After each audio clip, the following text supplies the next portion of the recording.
Trump is basically eliminating the category of white-collar crime as an idea. I'm Joanna Coles. You are listening or watching or dancing to the Daily Beast podcast, and we have such a treat for you today. We have the author, Evan Osnos, who's on staff at The New Yorker, here to talk about his new book, The Haves and the Have-Yachts. It's the read of the summer. If you're going on a yacht this summer, especially a giga yacht, then you need to take this book with you and antagonize your hosts. So let's get into it. All right, Evan Osnos, I cannot wait to talk to you about the have and the have-yachts. I want to hold the book up because it's a most beautiful cover of this extraordinary yacht. But it's really dispatches about the rich and the rich's behavior and the new norms, which we're all tracking on social media too. So let's start off with the ultimate symbol of deep, deep wealth, the yacht. How big are they? What defines a super yacht? So there are gradations. To go from a boat to a yacht, you need to hire a crew. That turns it into a yacht, in effect. At a certain point, when you get to be about 100 feet, then you're a super yacht. If you get to be about 235 feet, you're a mega yacht. And if you are 295 feet, which, you know, is whatever that is, about a football pitch. The length of a New York block. Exactly. Then you are a giga yacht. A giga yacht. Yeah. Okay. It's a vocabulary that didn't exist, until relatively recently. And I should point out that now, because of the giga yachts, the smaller yachts are known in the industry by a rather deadly phrase, which is the pocket yacht. Oh, God, that you would be invited on a pocket yacht and you would just have to say, no, I'm sorry, I'm not coming on the pocket yacht. Yeah, that's a tough one to accept. So who's got the biggest yacht in the world? Well, they're measured by different standards like volume or the immortal phrase LOA, which stands for length overall. But perhaps most significantly, the most famous giant yacht of the moment is Jeff Bezos' yacht, which is called Cora. And I'm using the singular, but that's not quite right, because it's actually two yachts, one that you play on and then one that carries all your stuff, like your helicopter and so on. And that trails behind you, sort of shuffling along the sea silently. Okay, so let's get into the details. How many staff does Jeff Bezos have? Or what is the size of staff you need to run something like Cora? Well, what's interesting is, in general, there is a law, which is the International Convention of the Law of the Sea, that governs how many guests can stay on a yacht overnight. This was passed after the sinking of the Titanic. And what it meant was that there were actually limits on the number of guests, typically 12, unless they can get a special exemption.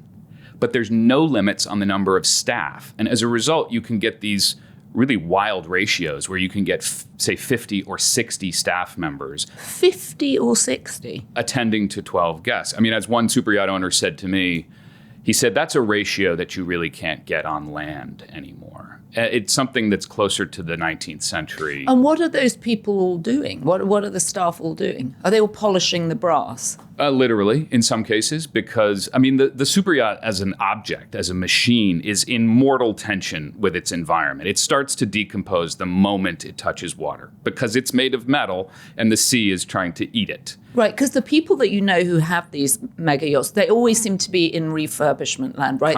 And it takes 2 years and they're having the hull scraped or whatever. Well, I mean, the fact is, a typical giga yacht or one of these giant yachts will cost you, let's say, $500 million. Right. And then every year it costs 10% of that value just to keep it afloat. So that means that you've spent your 500, congratulations. Now you need to spend another $50 million a year so that it doesn't sink. And that's just purely on the physical upkeep of the yacht? So that doesn't... And the staff. Oh, and the staff. That includes the staff. So what else are the staff doing then? They're busy polishing the brasses. Obviously, you've got people in the kitchen. You've got people cleaning the place. But that doesn't take 60 people, does it? Well, then there's the people in charge of the navigation. You've got the captain and the captain's team, in a sense. You've also got, I wouldn't underestimate the number of people it takes to keep it clean at the level that they like. I mean, this is, as somebody said to me, and I spoke to people who work on the crews of these, so known as the stew, for instance, which is a short for stewardess. And what she said was, we're literally using a toothpick to clean the bits of the crumbs from the tempura that fall onto the teak into the little seams. because you wouldn't want to leave them there. You would. Of course you wouldn't want right? to leave them there. Right. But only ruin would lie beyond. I mean, once you lose some control of that, they will use literally a Q-tip to clean the...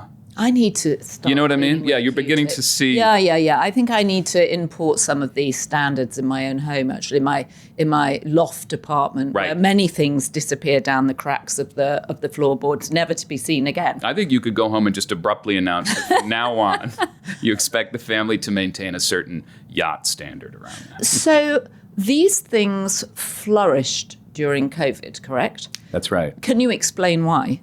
Yeah, there was literally, in numerical terms, the biggest boom in the sales and resales of yachts in the history of the industry. I mean, I talked to a lot of people who build them, buy them, sell them, brokers, and so on, and they say we have never been making as much money as we are now. And it's for a couple reasons. One, these yachts are actually essentially social isolation in steel. So you can get on your yacht and sail out into the sea and not particularly worry about COVID. I think there was another thing, so perhaps a more interesting psychological effect going on. And somebody described it to me this way. He said, look, we realized our mortality in a way that all of us had not fully visualized until COVID quite that way. And he said there were some of us who were sitting around saying, maybe I'll buy a yacht someday. And he said, I decided to do it because life is short, let's do it. And then perhaps more importantly, all of a sudden, because of all this demand, there were waiting lists. And these are people not accustomed to a waiting list. A waiting list. It's sort of an unfamiliar experience for some of them. But you can always find a way around the waiting list with enough cash. One guy in particular who was experiencing this, a guy named John Staluppi, who was upgrading from one yacht to another, he said, I decided, what is my life really worth? What is 1 year of my life worth? And he decided that for $15 million, he could skip a 3-year waiting list. And he said, is my life worth $5 million a year? Sure, of course. So I'm going to spend $15 million to be able to get my bigger yacht now. So he paid $15 million to jump the wait list. Correct. Right. Interesting. I mean, can we use another word? I mean, it's insane, too, in a way, that we're even engaging in this, that there is an economy of this kind is a fascinating fact. And really, the reason why I went into this kind of detail in the course of this research was because I came to believe that these are symbols of our era. They are symbols of our time. There's a reason why a generation ago there were only 10 of those giant gigayachts. Today there are 170 of them. They're the most expensive objects humans have ever figured out how to own. I mean, they're more expensive than the most expensive work of art, which of course was Salvator Mundi by Leonardo da Vinci, which, not incidentally, was bought by the Saudi crown prince and is now believed to be hanging on his giga yacht. Oh, how fascinating. Although I would have thought the sea air might damage it. One would, and many conservators have blanched at the reports that that's where this thing is. They think it should be at the Louvre. It should not be wherever and it's hard to know where it is exactly because it's not a museum. It's right. Personal. Well, and it moves boat. around. The boat moves around, right? Let me start with the proliferation of the super yachts. Is that because there are just many more people with much more money now? Money that 20, 30, 50 years ago was inconceivable. And in America in particular, it's been fueled by the tech industry. Yeah, that's right. It's the yacht world has gone through these generations of wealth creation. First, it was the Greek shipping tycoons. So it was Aristotle Onassis and the Niarchos family, and they would compete to see who had the biggest yacht. And quite literally, in fact, actually. And it exceeded beyond their deaths. One of them at one point built a yacht that was larger than his rivals, even after he had shuffled off the mortal coil. It was kind of an amazing competition. Yeah, exactly. So we have a new generation of tech billionaires. Right. Do most of them have yachts? Yeah, I was just reading an industry report recently that was celebrating the fact that the tech tycoons have really been a new golden age for the yacht industry because people like Mark Zuckerberg and Sergey Brin have bought yachts in the last few years. And I will point out that they actually have been able to take advantage of some global conditions that because of the war in Ukraine, Europe has passed laws and there have been sanctions on specific Russian oligarchs that have prevented them from taking ownership of yachts that they commissioned. And in some cases, American tech billionaires have been able to pick up a giga yacht for a relative bargain price basement of $300 million because these things can't go into Russian hands. That's fascinating. And I noticed also that America actually set up a specific crew to search for oligarchs' yachts, which Donald Trump has just closed. Or I think That's in the right. big, beautiful bill, they're actually closing the group of people that are searching for those. Yeah, it was even earlier than that. It was one of the first things he did, actually, after coming into office, very quietly. It was just 2 little lines in a bill, buried, but it dissolved what was known as the task force KleptoCapture. That's right, KleptoCapture. What a great title. I think Trump was offended by it on multiple levels. Look, Trump is basically eliminating the category of white-collar crime as an idea. He finds that offensive. I think having been through it himself, it brings a lot up for him. And so you see him pardoning people who have been convicted or pleaded guilty to white-collar crimes over and over again. And this is, in a way, the geopolitical dimension of that. He's saying to Russian oligarchs who have had their boats seized, you're free to go. Sorry for the misunderstanding, off you go. And in a way, I think he's also saying that he doesn't believe that there is such a thing as an expression of illegitimate acquisition of wealth. He's rejecting the premise of oligarchy. It's a very good description of him, actually, and it makes me think that I have never actually seen an image of Donald Trump on a boat. Well, because he doesn't famously have a super yacht. Well, actually, interesting. He doesn't. You're absolutely right. But he did at one point. And he bought a yacht that belonged to somebody. You'll remember this name. It belonged to Adnan Khashoggi. Oh, and Adnan yes, Khashoggi, the great arms dealer. Saudi arms dealer. Right. What happened was Khashoggi, who was a kind of, in a way, was sort of the Elon Musk of his time, right? He was a giant figure on the world stage, but he eventually got into some trouble over taxes and things like that. He had to sell off his yacht. Trump bought it at a cheap price, as he likes to do, and he rebranded it the Trump Princess. And the only problem was, he hates boats, and he admitted as much. He said, I can't get off this yacht fast enough, but he liked showing it off to people. Of course, because it's a status symbol for That's him. all it is for Right. him. That's It's a all it is. status Eventually, it was seized by his creditors when he had a bankruptcy. Of course it was. Of course it was. And I thought you were going to say it belonged to Jeffrey Epstein, actually, which was what happened to him during the campaign when he ended up leasing a plane, and it was Epstein's plane, and he thought he was going to die on Epstein's plane because it was a very turbulent journey. Anyway, it was not Epstein's. It was Khashoggi, arms dealer, pedophile, great guys. So one of the things that I find very interesting about this conspicuous display of consumption is the show-offery of it. And one thinks of Cora, we all know it's the world's biggest boat. We know it has a second boat flying behind it. Paparazzi endlessly show pictures of Lauren Sanchez, Jeff Bezos' girlfriend, in her thong, enjoying herself on the deck. It used to be that money was discreet, that people didn't want to antagonize other people by showing off their money. One thinks of Warren Buffett sort of proudly saying that he still has a house in Omaha. Even Elon Musk, who has the luxury of 15 children, I think, and counting at this point, but claimed he didn't have a house. What's changed about the nature of this very public display of wealth? It's a great question, and I'm fascinated by that, which is there was an old saying in the private wealth management business, which I mention in the book, which is that the whale that never surfaces doesn't get harpooned. For a long time. Say that one more time. That is such a good line. It's Moby Dick as financial management. The whale that never surfaces doesn't get harpooned.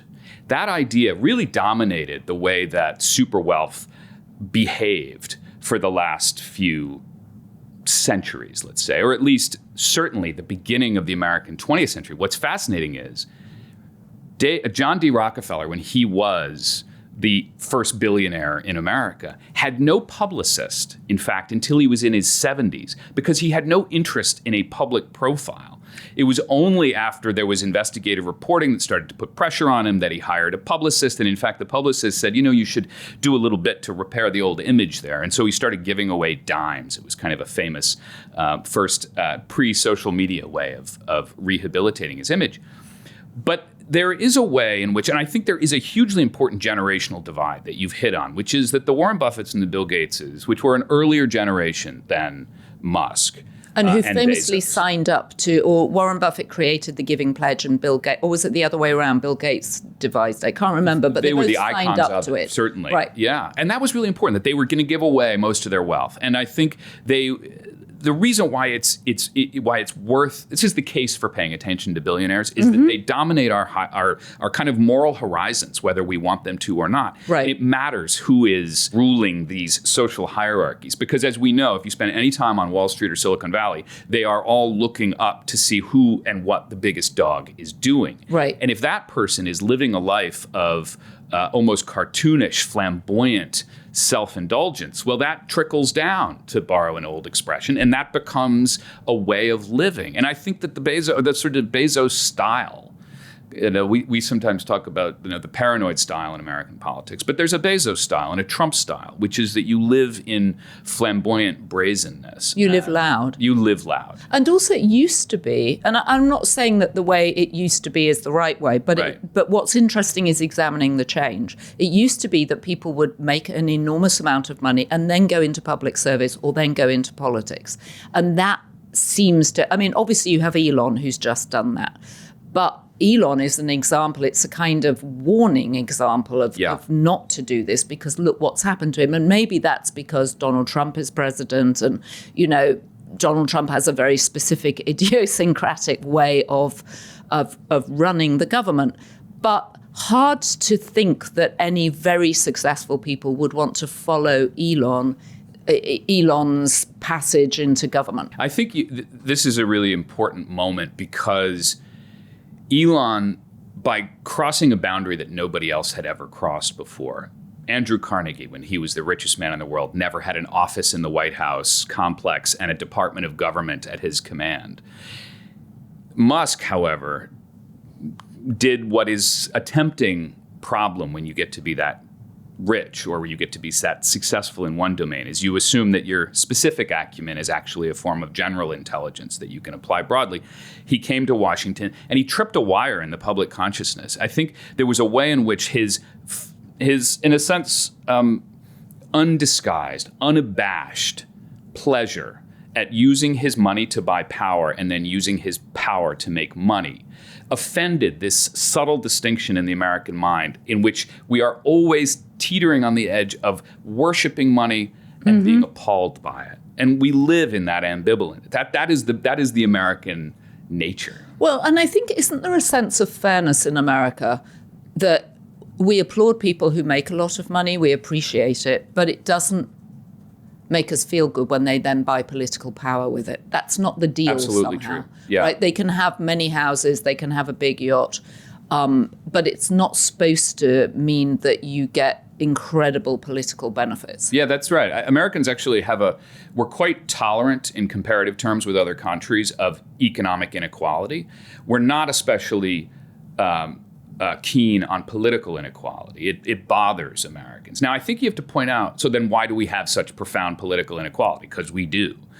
And I think that's the gap between where the consciousness is and where the dysfunction of our politics fails to pick up on the public will. That's where I see things going. What we're seeing at the moment, and it's really interesting, the mood over the last few months, essentially we'll call it the backlash to Musk period, was a sign of something of a kind of spoilage in the public tolerance for this moment of super power, where people said, that clangs against my concept of what it means to be really rich in this country. And I went to these Bernie Sanders rallies where I met people, to my kind of surprise, who had never been to a Sanders rally and were actually quite sympathetic to the Republican identity. Traditionally, they thought of themselves as, I'm a wealth creator, I'm a business person, but they were feeling as if the word that came up over and over was, I'm afraid.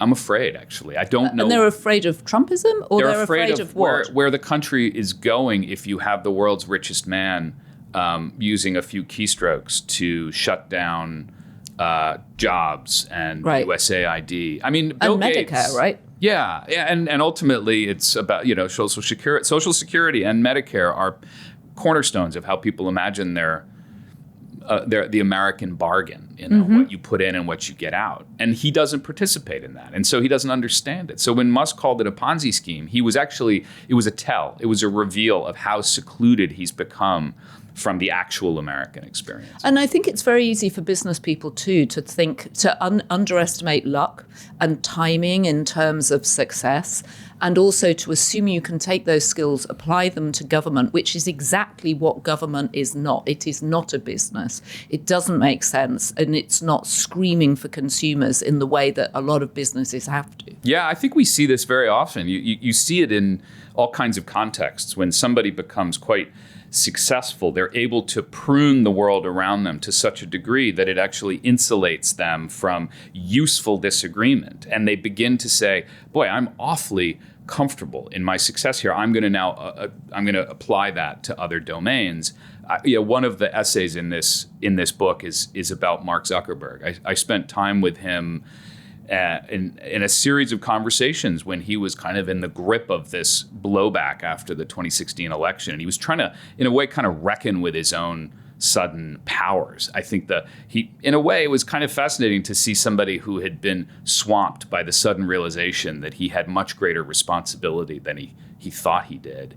And I will tell you that perhaps like the most telling detail was that you remember this time when he went on a listening tour around the country, meeting regular people. Yes, of course. It was absolutely hilarious. That was when he was going through his years where he kept a diary. And 1 year he read lots of books. 1 year he went around the country because he seemed surprised that it was there, and he met actual users of Facebook. And it went over rather poorly among people. Well, it was very Marie Antoinette of him. Here I am meeting a farmer in Wyoming, and he's feeding a lamb, and this is what farmers do. Who knew? And I spoke to an executive who had a conversation with somebody who had organized the tour, and that person who'd been involved in the tour said, the truth was we knew that this looked terrible, but nobody could or would tell Mark. That is in its way, there's a pattern that scholars call authoritarian backlash, which is what happens sometimes when you become so dominant in your position that you misjudge it. And as a result, you ignite a backlash against you. And I think that's what happened to Musk. Well, it also happened to Zuckerberg. Very much so. So Zuckerberg is a fascinating character because he's gone from what we assumed was genuine, and who knows if it was at the time, but sort of relatively low-key, his grey T-shirt, his hoodies, he's kind of not interested in the world of wealth, although he was quietly accumulating lots of real estate, to now very flamboyant spending of money, statues to his wife, his and her Porsches that are specially kitted out. What's changed with him? I think he went through a period, this backlash experience seems to have scorched him a bit. And I think he decided after a certain point that maybe I will never be loved by the public. And so maybe what I'll do is actually just adopt this other path. It's amazing, Joanna, he had been modeling himself in those early years, that period you were describing earlier, as he was sort of going down the Bill Gates path. Mm-hmm. And Gates was a mentor. He and his wife, Zuckerberg and his wife started a foundation. It was all quite similar, public health, education, and so on. And at a certain point, when he realized, I don't seem to be succeeding on that path, the public doesn't like me.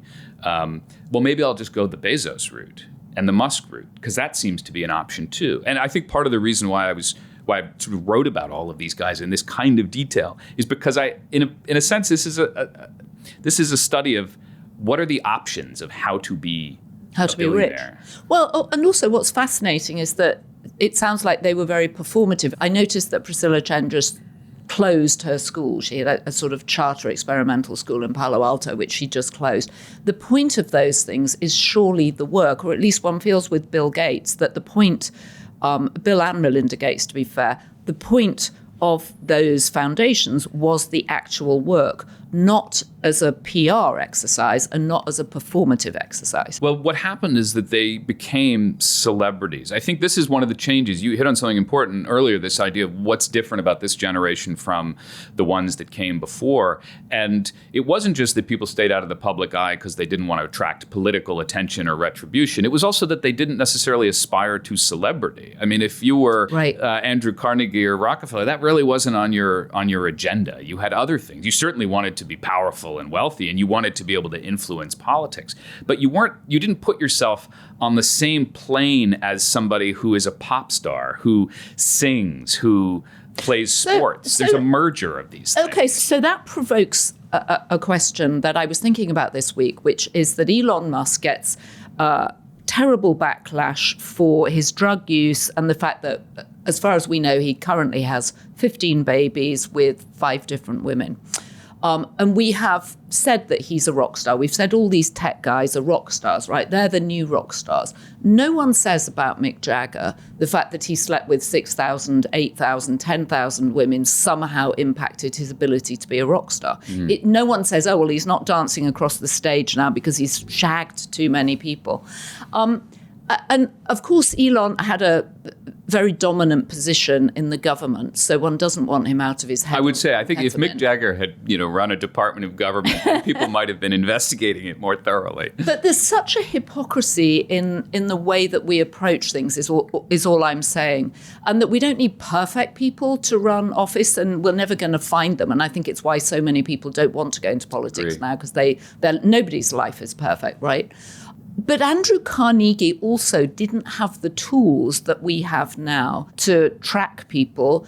They didn't have social media to say hello or try and communicate with people or try and explain themselves. Can you talk a little bit about the role of social media in covering wealth and how the ultra-rich actually use it? Yeah, you can't imagine this world as it is today without the fact that there is social media there, which both makes them visible and then also can make them voluble if they want to be. And that means that they are, in a sense, sort of in this constant competition with the public about who gets to define them. And so there are, at one point, for instance, in Zuckerberg's case, there was a pollster brought in to do very quietly, doing public surveys about the public attitudes about him. And, they would do things like even market test what videos he had from his home and from his backyard to see how did they score on social media. And look, in a way, this is the world they created. And so they're very knowledgeable about how important it is. It actually reminds me of something else that was very interesting to me. I interviewed Steve Huffman, who was the founder of Reddit, the CEO. And he, at one point, he said, I remember in the early days of the financial crisis that we began to see signs of it in the comments on Reddit before it was even a full-fledged public issue, because social media is a canary in the coal mine. It's an indicator of where things are going. And that makes them both very alert to trends, but also I think it can be quite anxiety-producing.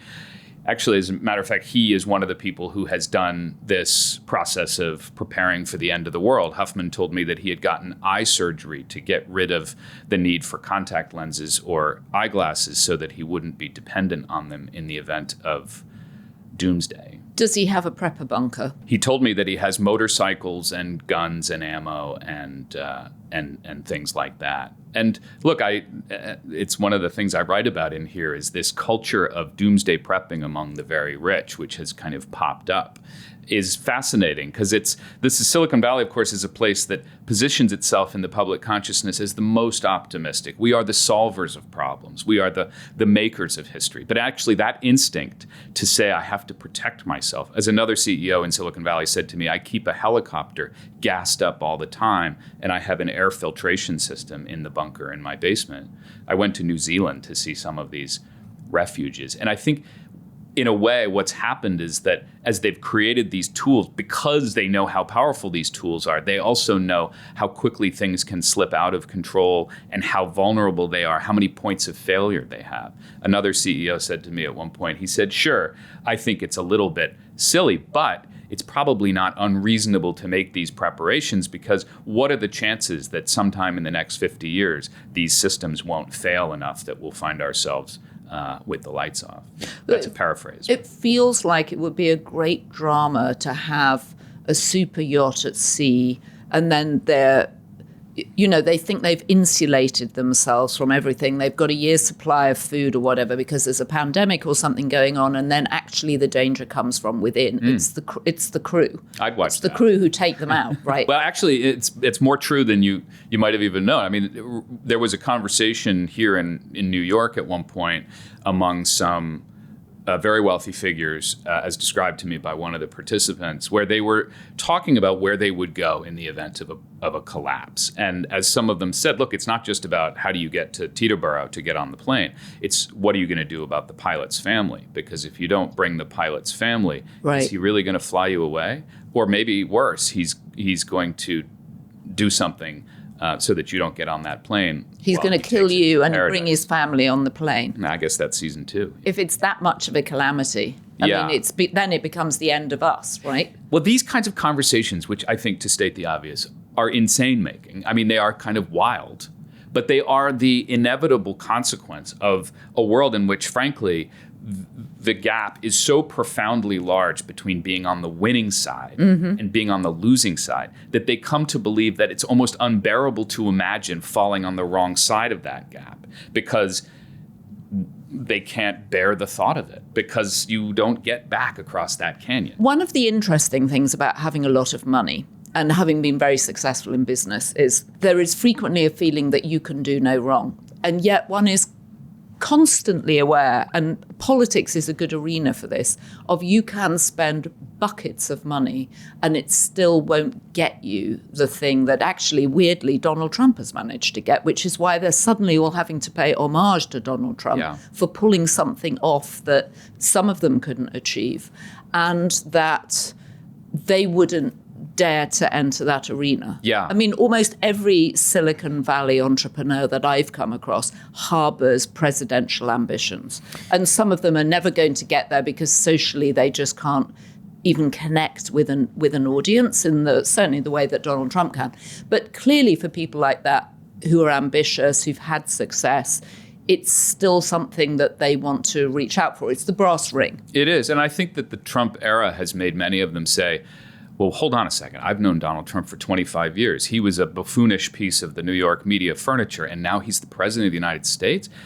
Well, surely if he can do it, then I would be able to do a much better job. I mean, that has been a running commentary for much of the last decade. And yet I do think it underappreciates something, which is that, as you said, quite rightly, I think a lot of these folks don't have quite the same. He has let's call it what it is. He has a particularly idiosyncratic social, political genius. I think a lot of us find it to be a terrible cancer upon the land, but it is a kind of genius. And his ability to take his own extraordinary advantages, being born the scion of a real estate fortune and somehow positioning himself as the critic of the elite, who is also the aspirational figure for hardworking people around the country, is fascinating to me. And I spent a lot of time thinking about this.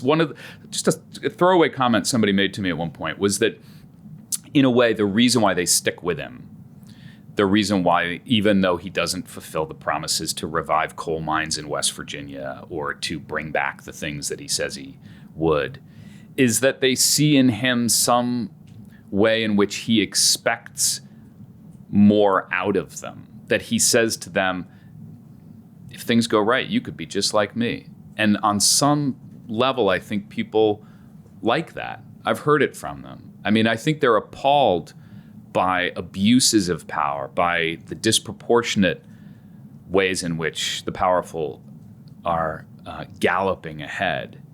But I think in him, his crudeness is also his credibility. All right, so I've got two more questions for you. One is about the space race. So very clearly between Elon Musk and Jeff Bezos, Elon Musk dying to get to Mars.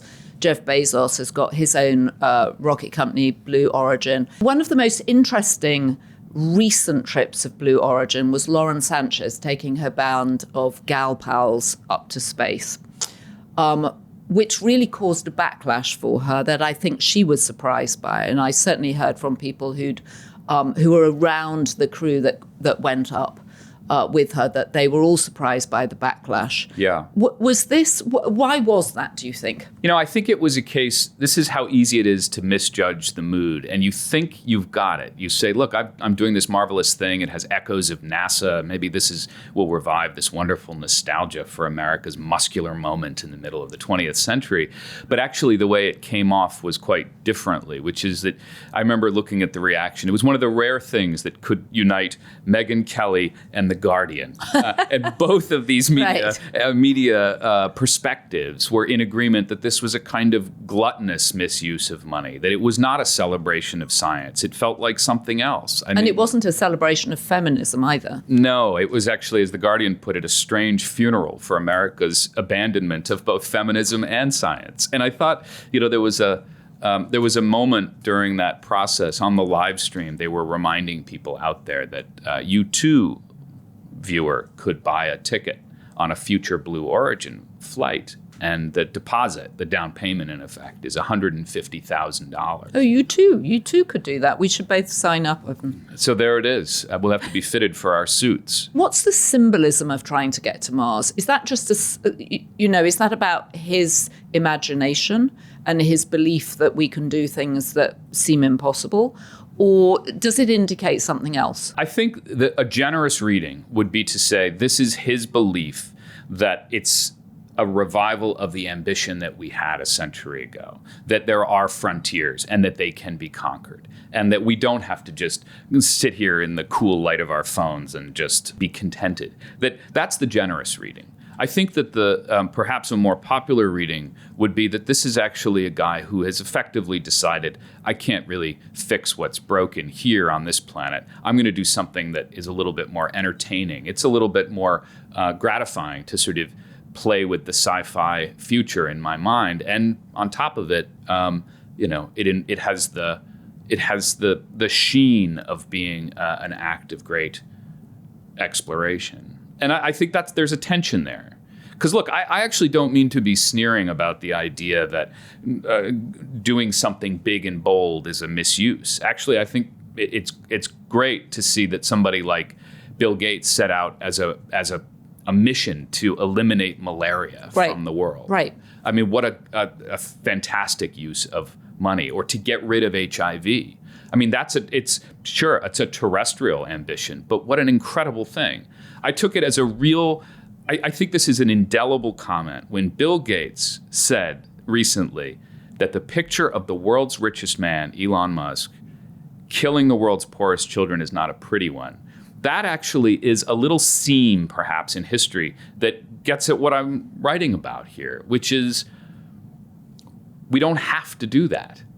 There was nothing about that sentence that was inevitable. It was purely because Elon Musk came to Washington without knowing the first thing about global health, without knowing anything about what USAID actually means in financial terms for the United States or in actual life or death terms for the rest of the world. And he will bear that legacy, no matter whether he gets to Mars or not. All right, so final question, just segueing and making this all about me.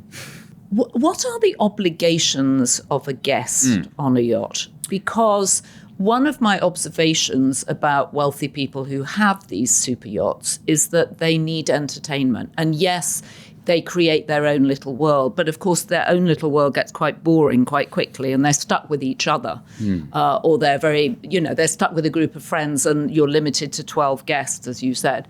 So there is both a special excitement about going on a super yacht, and there is also the special hell of obligation. Yeah, that's true. And actually, you've hit on something that is not often publicly discussed, but is a fascinating fact of it, which is that if you are invited as a guest on board, get ready to entertain your host. Meaning, if you work in the business of media and culture, you better have some witty stories to tell. And you're going to be doing it 3 meals a day. 3 meals a day. And if you come from Wall Street, it would be wise to be armed with perhaps a relevant bit of information that could be of immediate use.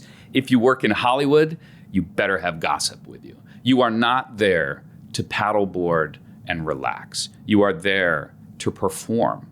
And in fact, even that is often not quite enough. There is an entire industry that serves, as one member of it described it to me, as we serve the bored billionaires. And what they will do is things like they'll restage the Battle of Midway with the smell of cordite on deck, and you wear a vest that vibrates like you've just, been attacked by a Japanese plane. And if that's not enough, you can also, this is one of the options that they offer, is they will fly in a 3D printed restaurant and land it on a sand shelf.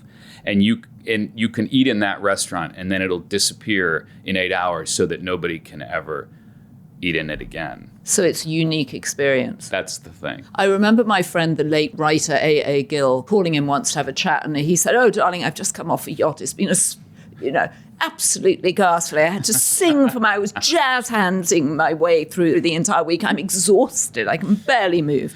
And there is a sort of special obligation that comes with being the entertainment. When it's your boat, you get to define the rules. I mean, there was a captain of one of these super yachts said to me he had an owner at one point who used to deliberately limit the number of newspapers on board just to watch the masters of the universe, who were his guests, fight over the newspapers in the morning.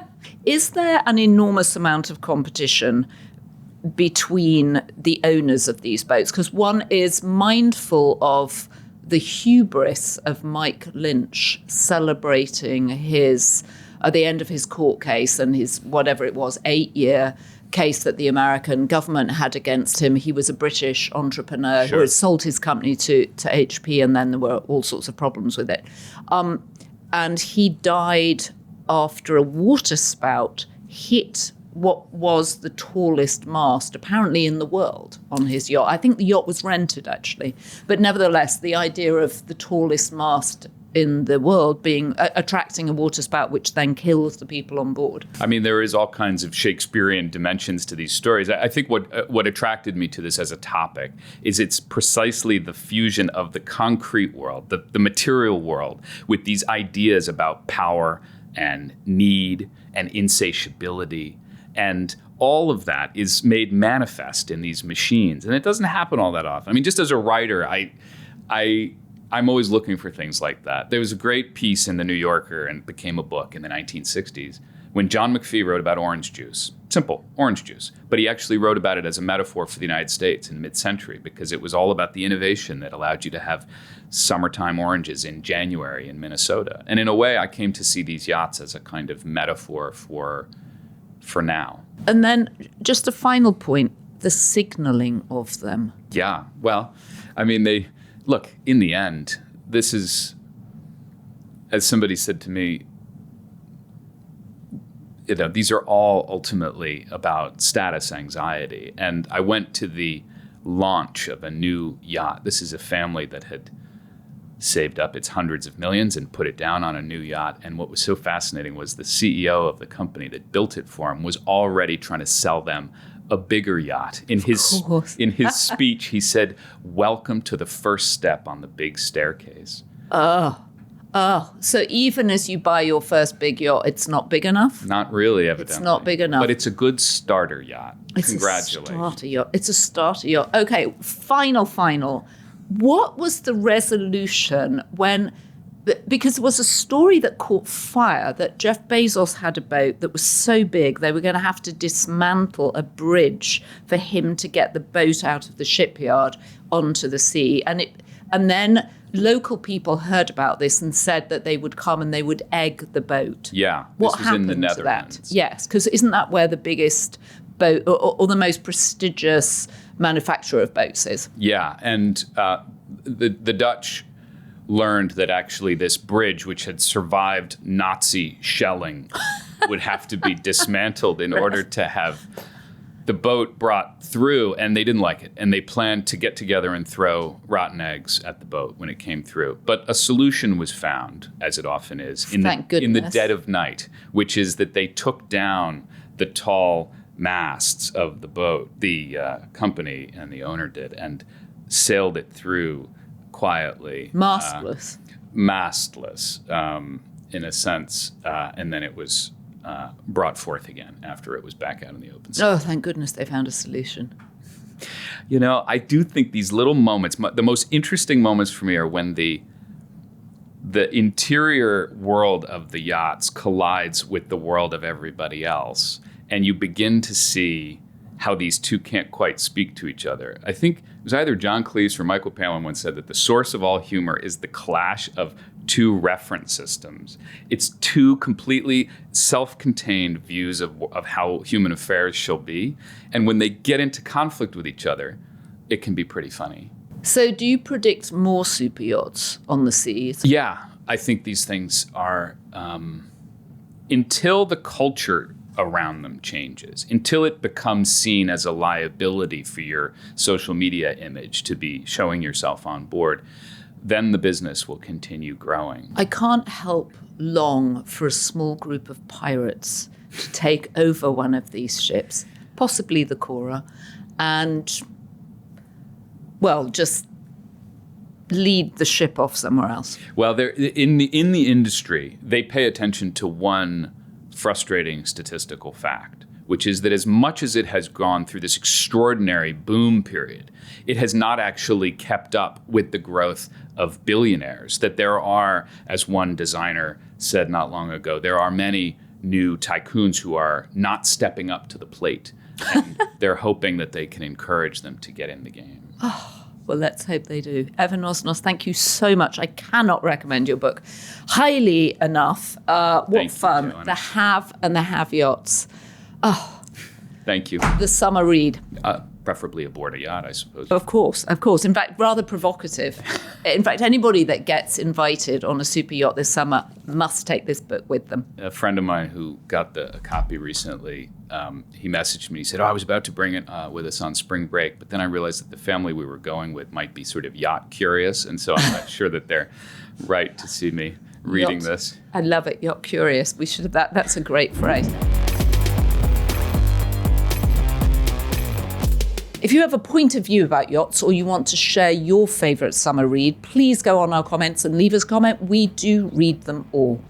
Don't forget this week, very important, be Beast and share the podcast with your friends. And don't forget to subscribe to The Daily Beast if you're not a subscriber. It's very straightforward. Just go to dailybeast.com. And this podcast was produced by Devon Rogerino and Anna von Ursen.